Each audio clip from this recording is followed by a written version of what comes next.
What if 10 US states, yes, 10, decided to break away and join Canada? Imagine over 60 million Americans swapping stars and stripes for maple leaves, free healthcare, and hockey night in Canada. Sounds crazy? Maybe not. Some of these states already share hundreds of miles of border, billions in trade, and values that mirror Canada's more than their own federal government. Could this actually happen? Which state has 721 miles of shared border with Canada? Which one has a GDP bigger than the entire country it's thinking of joining? Stick around. This hypothetical journey north is packed with wild facts and bold possibilities. Number 10. Hawaii. Alright, picture this. You're lounging on the beaches of Oahu, soaking in the sun, and instead of hearing the national anthem at sunset, someone's talking about poutine, free healthcare, and Canadian French. Sounds like a tropical fever dream, right? But here's the kicker. Hawaii joining Canada isn't as crazy as it sounds. Despite being 4,400 miles away from Ottawa, Hawaii and Canada already share a surprising bond. In 2019, nearly 500,000 Canadians visited Hawaii, making up over 8% of all international tourists. They didn't just visit, they loved it. On average, Canadians stayed 12 days and spent over $1,800 per person, much higher than the average American tourist. Hawaii also aligns politically with Canada more than many U.S. states. In the 2020 election, 63.7% of Hawaiian voters went blue, making it one of the most liberal states in America, very in sync with Canada's national mood. And when it comes to values, Hawaiians overwhelmingly support universal healthcare, climate change action, and strict gun control, all things Canadians are totally into. Oh, and don't forget Hawaii's economy. With a GDP of over $100 billion and a tourism industry contributing 21% of that, it's actually a model that's super familiar to British Columbia, where tourism generates around $22 billion annually. Culturally, Hawaii already feels like the Canadian snowbird's winter escape. But imagine this. A Canada where you could snowboard in the Rockies and surf in Waikiki under the same flag. Now that's a tourism slogan. Sure, logistics are a nightmare, but if any state could pull off the ultimate North American plot twist, it's the one with volcanoes, hula, and a whole lot of heart. Who wouldn't want a maple leaf lay? Number 9. Michigan. Michigan, a state that's basically already flirting with Canada across the border. I mean, come on, they share more than just good vibes. They literally share 721 miles of border. That's more than any other state besides Alaska. Detroit and Windsor are separated by just a bridge, and you can drive from one to the other in under 10 minutes. These two cities even share emergency services coordination. Yep, a US and Canadian city responding together to fires and disasters. That's next-level neighbor energy. Economically, the bond is real. Canada is Michigan's #1 export partner, accounting for $18.5 billion of the state's $59 billion in total exports in 2023, over 31%. And it goes both ways. The Ambassador Bridge, which connects Detroit to Windsor, is one of the busiest commercial border crossings in North America, handling about 10,000 trucks daily. Add to that nearly 9 million people crossing between Michigan and Canada each year, and it's like the border barely exists. Michigan's political and cultural tone also leans closer to Canada than people realize.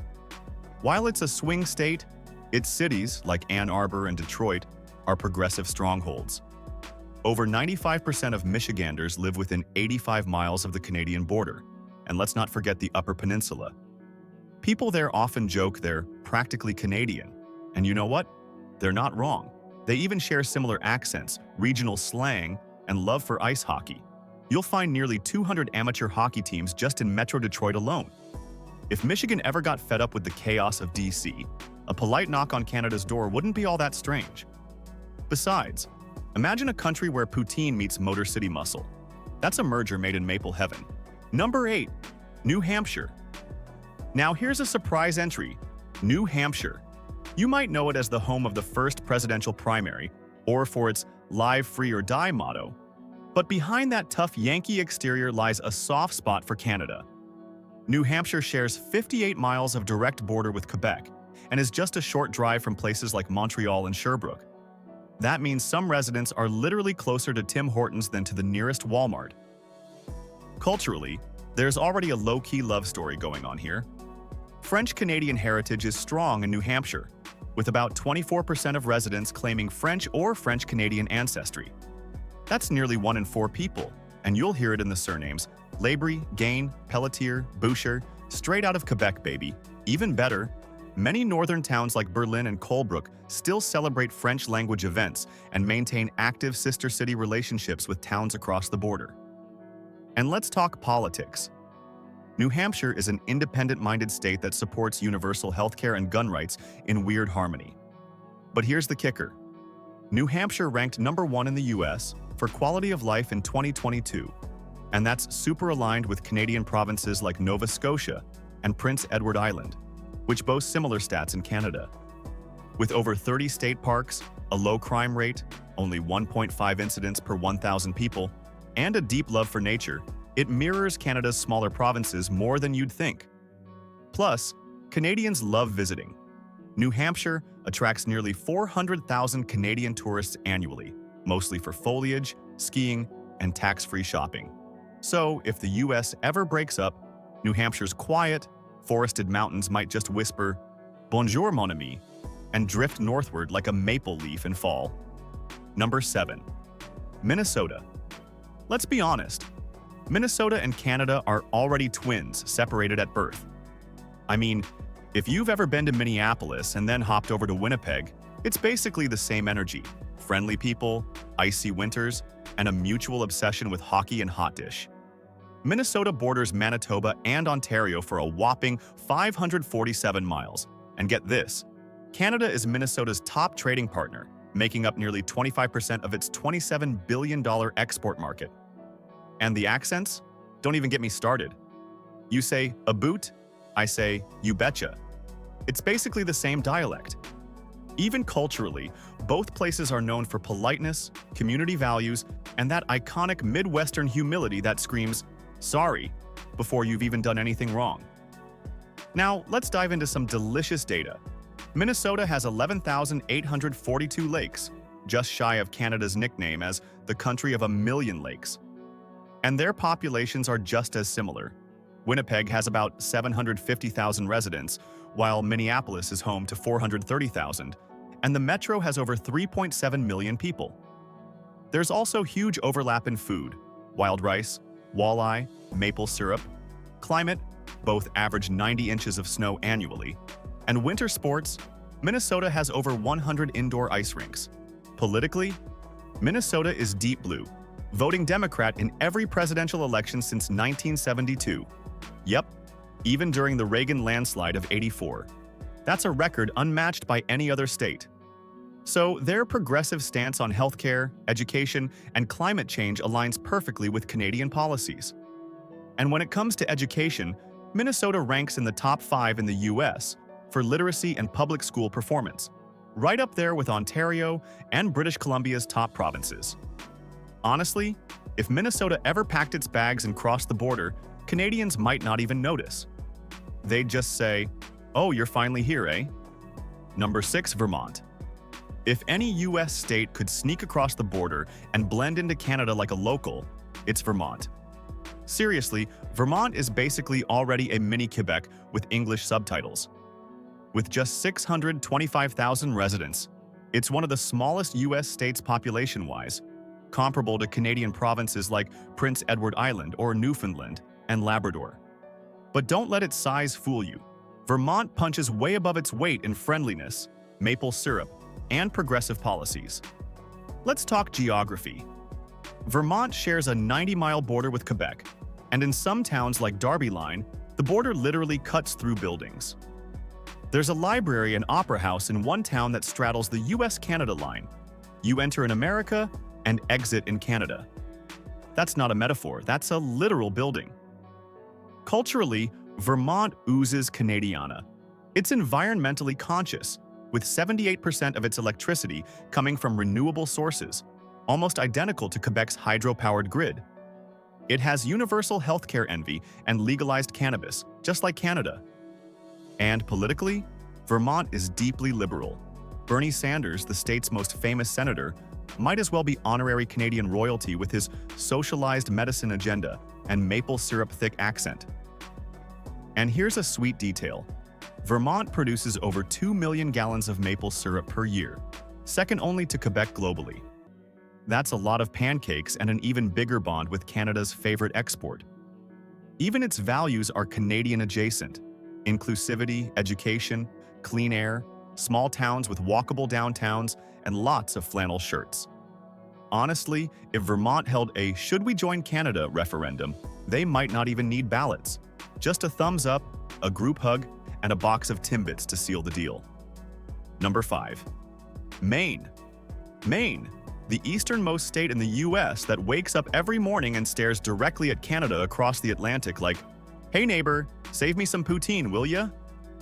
With a whopping 611 miles of shared border, the second longest land border with Canada after Alaska, Maine already feels like an extension of Quebec and New Brunswick. And in many ways, it kinda is. Roughly 25% of Mainers claim French or French-Canadian ancestry, and in some parts of northern Maine, like Madawaska, French is spoken more commonly than English.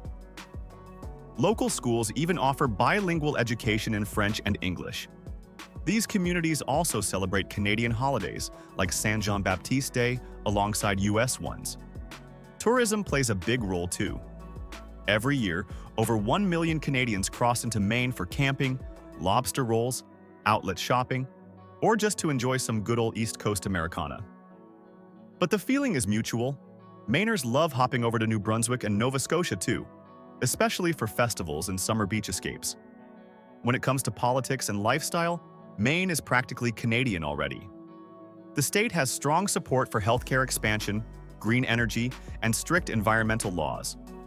Over 80% of Maine's forest land, which spans 17.6 million acres, is sustainably managed, mirroring Canada's conservation ethos. Maine's population of 1.3 million is comparable to Nova Scotia's, and its laid-back, rural, coastal lifestyle fits perfectly with Atlantic Canada's vibe. Even the accents are kinda similar, especially in northern Maine where people say "ka" instead of "car" and apologize like they're auditioning for Ontario. If states ever got drafted into new countries, Canada would be smart to snatch up Maine first. Who wouldn't want a lobster-rich, forest-packed bilingual bestie added to their provinces? Number 4. California. Now this one's wild, but stick with me. California joining Canada? It's like putting avocado on poutine. Weird at first, but kinda genius. First off, California is massive. With 39 million people, it's more populous than all of Canada combined, which has around 40 million. So if California ever defected, it wouldn't just be a new province. It'd be a Canadian superpower. California's economy is even more impressive. It ranks as the 5th largest economy in the world, with a 2023 GDP of $3.9 trillion. That's bigger than the UK, France, and, yep, Canada itself, which clocks in at around $2.2 trillion. So if you think Canada wouldn't be thrilled to add Silicon Valley, Hollywood, and Napa Valley to the mix, think again. Politically, California aligns really closely with Canadian values. It's deeply progressive, leading the charge on climate change, electric vehicles, LGBTQ+ rights, and universal healthcare initiatives. In the 2020 election, over 63% of Californians voted blue, and the state has some of the strongest environmental protections in the world, just like Canada. There's also a surprising cultural connection. Over 1.4 million Canadians visit California every year, and nearly 400,000 Canadians live or work in the Golden State part-time. In fact, so many snowbirds migrate to Palm Springs during winter. Locals joke about it being the southernmost Canadian city. Oh, and let's talk weather. Canadians stuck in minus 20 degrees Celsius winters would love to claim California's year-round sunshine, beaches, and tacos as their own. Meanwhile, Californians dreaming of free healthcare, friendlier politics, and less federal chaos might look north and think, maybe Canada's not so cold after all. Bottom line, if California ever goes independent, And there have been real talks about Calexit. Joining Canada wouldn't just be poetic. It'd be powerful. Number 3. Oregon. If Canada had a dating app for US states, Oregon would 100% be a top swipe. This Pacific Northwest gem is practically already Canada's spiritual twin. Just throw a maple leaf on the license plate and no one would even notice. Oregon doesn't technically border Canada, but it's only 310 miles from the Washington-British Columbia border, and its cultural DNA matches Canada's like a flannel-wrapped burrito. Let's start with the vibes. Oregon is home to 4.2 million people, and it's one of the greenest, cleanest, and quirkiest states in America. Portland alone has 279 parks, and Oregon was the first state to legalize bottle deposits way back in 1971, long before it was cool. That eco-consciousness feels just like home to British Columbia. Canada and Oregon are both leaders in green energy. Oregon generates 70% of its electricity from renewables, mostly hydro and wind, almost identical to British Columbia's clean energy mix. And speaking of clean, Oregon has no sales tax, which Canadian tourists absolutely love. In fact, Canadians make up about 15% of international tourists to Oregon each year. Then there's politics. Oregon is solidly blue. 56.5% voted Democrat in the last election, and it shares Canada's love of universal healthcare, strict environmental policies, and social inclusivity. Portland even has more vegan restaurants per capita than anywhere in North America, including Vancouver. It's like Canada with better donuts and more beards. Oh, and let's not forget about the beaver. Oregon's state animal is the beaver, the same iconic creature on Canada's nickel. Coincidence or fate? If Oregon ever got tired of being the middle child between Washington and California, it could easily slide into Canada's DMs with a note saying, "Hey, I brought kombucha and cannabis. Let's hang out." Number 2. Washington. Washington isn't just close to Canada. It's basically already on the guest list for family dinners. Seattle is just 140 miles from Vancouver, and these two cities are like siblings who share Spotify playlists and argue over which craft coffee is better. About 75,000 Canadians commute, study, or do business in Washington every year, and that number's only growing. Let's get geographical. Washington shares 427 miles of border with British Columbia and already has cross-border cooperation in trade, emergency services, and even tourism campaigns. In fact, the two regions once explored creating a high-speed rail line between Vancouver and Seattle that would cut travel time to just 1 hour. If that's not a sign of a budding international bromance, I don't know what is. Economically, Canada is Washington's number 2 trade partner, with over $8.7 billion in exports heading north in 2023. The state's economy, worth $800 billion, mirrors British Columbia's in focus: tech, timber, tourism, and tulips. No, really, Skagit Valley produces 75% of the US's tulips, and BC's Abbotsford isn't far behind. Culturally, they're peas in an eco-friendly pod. Washington is super progressive. 58% voted Democrat in 2020, and it's a national leader in climate action, green energy, and LGBTQ+ rights. Seattle legalized recreational cannabis just 10 months after Canada did. Coincidence? Maybe not. Oh, and Canadians already love visiting. Over 2.2 million Canadians cross into Washington every year for shopping, skiing, Seahawks games, or just to load up on Trader Joe's snacks.